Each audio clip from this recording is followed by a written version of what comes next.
desde mi escritorio a todo el planeta Tierra. Os habla un loco, un justiciero, un defensor, un loco de los cojones. Un loco que no entiende, pero un loco que es sincero. Pero es la nota cuando creces en la calle. La calle no es gran cosa, pero es un trabajo. Sí, ¿qué pasa, hijo de puta? Me acosté con un montón de vuestras madres, pero tranquilos, que no repetiremos. ¿Qué queréis, cabrones? Os habla un loco de los cojones.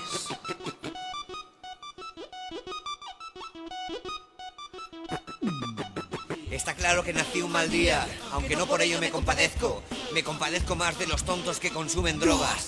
Yo me drogo, pero sexualmente. Mis armas son el rap y lo del bajo vientre. Eres un capullo y todos lo sabemos. Nadie dice nada, pero es por vergüenza. Y entonces esta es la mía. Aprovecho y te lo canto.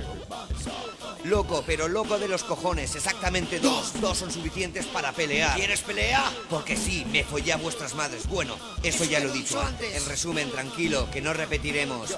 Vaya panda de mamones. Iguales que sus madres. ¿Qué queréis, cabrones? Os habla un loco de los cojones. ¿Qué queréis, cabrones? Os habla un loco de los cojones. Carmen. ¿Qué queréis, cabrones? Os habla un loco de los cojones.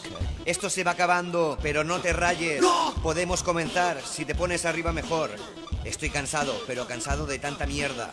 De la irrealidad de la vida. De la mayonesa en los chivitos. De los chinitos que serán los amos en el 2050. Yo tendré unos 70 años y me engañarán como a uno de ellos. Pero me gusta. Llámalo evolución. Porque así es la vida, amigo. Amigo del rap y del monopatín. Amigo con derecho a roce en la sequía y en tiempos de crisis. A la crisis me la follo igual que me follé a vuestras madres. Pero tranquilos, que no repetiremos.